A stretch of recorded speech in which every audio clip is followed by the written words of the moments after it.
Happy Arvo. Hello. Thank you so much for joining me today. How you doing? I've been waiting patiently, impatiently, for a long time to react to this video. Because I always, I wait a year. I like to wait a year.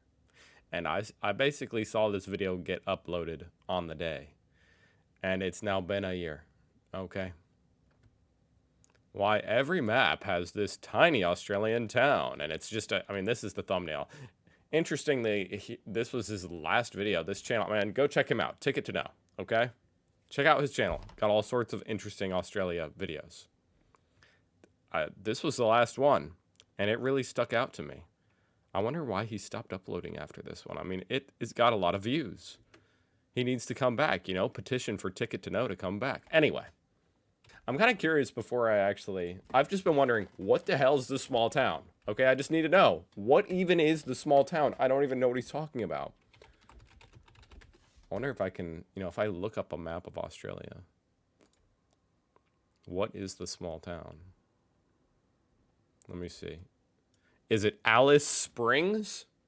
Because that one just popped up. Or Ulara?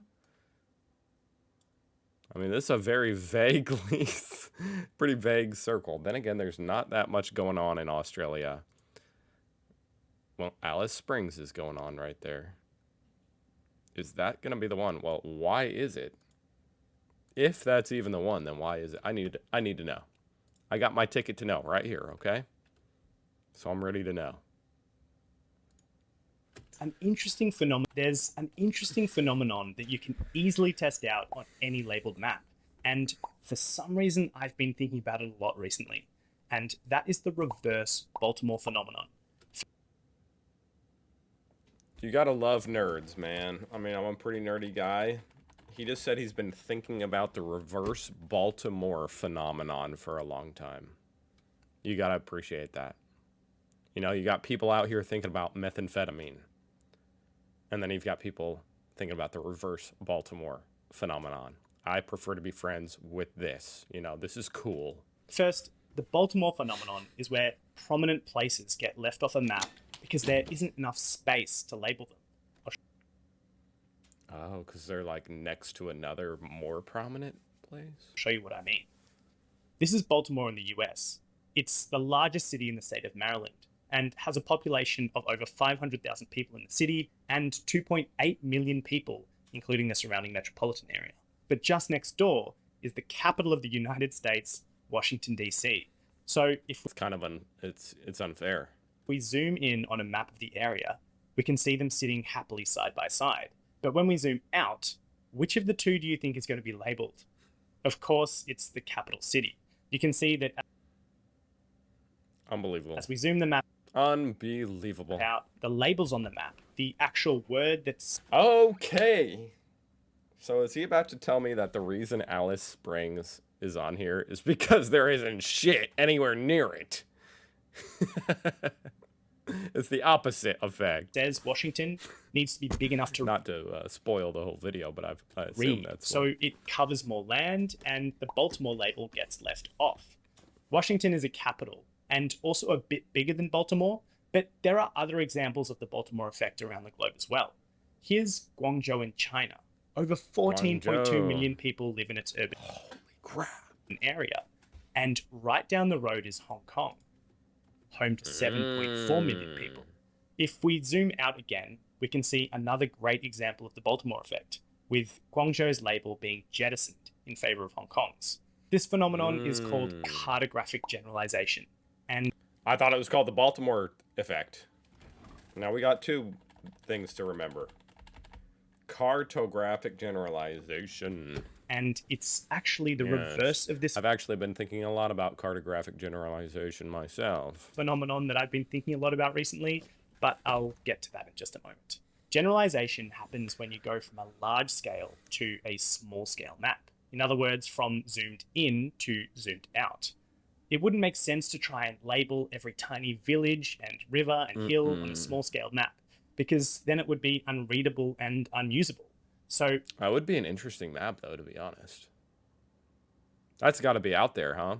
What if you just left out every part of the map Like, you know how there's people out there making interesting maps? What if the map was just blank, except for the words of what it was in that part of the map, and it was just filled it to the brim?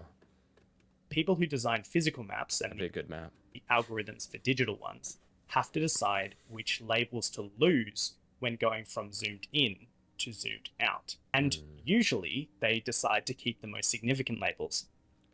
I mean, and if you're old enough like me to remember when mom and dad would open up the map in the car, you know, on a road trip. Whew. That map, there was no zooming in, zooming out, guys. That's right.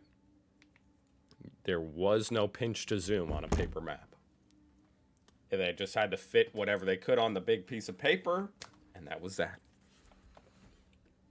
It's true. It's true. Capital cities, big I know. cities, I'm old. country names, state names, etc. Generalization isn't a fault of maps. In fact, it's on purpose. And it doesn't just refer to what happens with the labels, it's also how maps smooth out coastlines or blur together forests to make them easier to depict at a small scale. But for labels, cartographic generalization works both ways.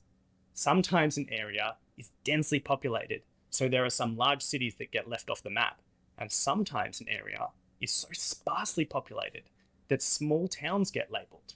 I was going to say, you know, big cities being, you know, sometimes you have a central hub like Washington, D.C., where, of course, that incentivizes other big metropolitan areas to be near it because it's a central hub. You know what I mean? It makes the problem worse. Anyway, sorry. Small towns get labeled, even when huge cities elsewhere don't. And this is what I've been thinking about. All those small Alice Springs. towns that are almost always Shout labeled out. on small scale maps. Here's an example. This is Alice Springs in Australia. For reference, this map doesn't label Guangzhou, a city of 14 million people. So how big do you think Alice Springs is? Well, it has a population of 25,000. Shout out Alice Springs. But That just gave me a video idea. I'm gonna do it tomorrow. I'm gonna try to find, like, you know how sometimes I check up on the real estate market in Australia. I'm gonna try to find the cheapest freaking houses, like in Alice Springs. You know what I mean? That sounds fun to me. I mean, does that sound fun? I think that sounds fun. Like, try to find a really good deal. the fact that it's right bang in the middle of the continent, only surrounded by even smaller towns and communities, means that it gets labeled on many maps. Here's my old family atlas that has a map showing No Alice way. Springs. No And- way. You would actually think it's on par in terms of, like, size with Perth and Adelaide, Canberra. You know, like, where should we go on vacation? Open up the map. Why not Alice Springs? That sounds nice. Centrally located, you know? And this one does label Guangzhou, but many other cities that are massively larger than Alice Springs are missing. Bandung, Indonesia, Nagoya, Japan, Amman, Jordan, Beirut, Lebanon, Marseille, France, Amsterdam, Netherlands, Manchester, UK, This dude knows his geography, okay? and of course, Baltimore, Maryland. You can easily try this out for yourself. Look at any map or atlas you find, or just zoom Google Maps until you can just see Alice Springs, right in the center of Australia, and then look around to see what you can and can't find. You can find huge cities missing because of the Baltimore phenomenon, and you can see tiny towns that you might not normally focus on, a kind of reverse Baltimore effect. Like Fairbanks, Alaska. Now I'm curious. Fairbanks, Alaska population. 31,000. Shout out Fairbanks, Alaska, although I guarantee there's 0 people watching from here. An Alice Springs phenomenon. Anyway, thanks for watching me ramble about cartographic generalization. Is it called the Alice Springs phenomenon? Alice Springs normally focus on a kind of reverse Baltimore effect. An Alice Springs phenomenon. Oh, he coined the term. I like that. Anyway, thanks for watching me ramble about cartographic generalization. I'll see you next time. But there never was a next time. Dude, he needs to come back. Where the hell are you, dude? Your videos are popping off. It's got 100x your average. That's awesome. Go check out Ticket to Know. Link down below. I'm satisfied. I've actually been curious about that for a year. Thank you so much for watching. I'll see you guys on the flip side, which is tomorrow, where I'm going to try to find, the best deal in Australia right now where to live, in the midst of a housing crisis. Goodbye.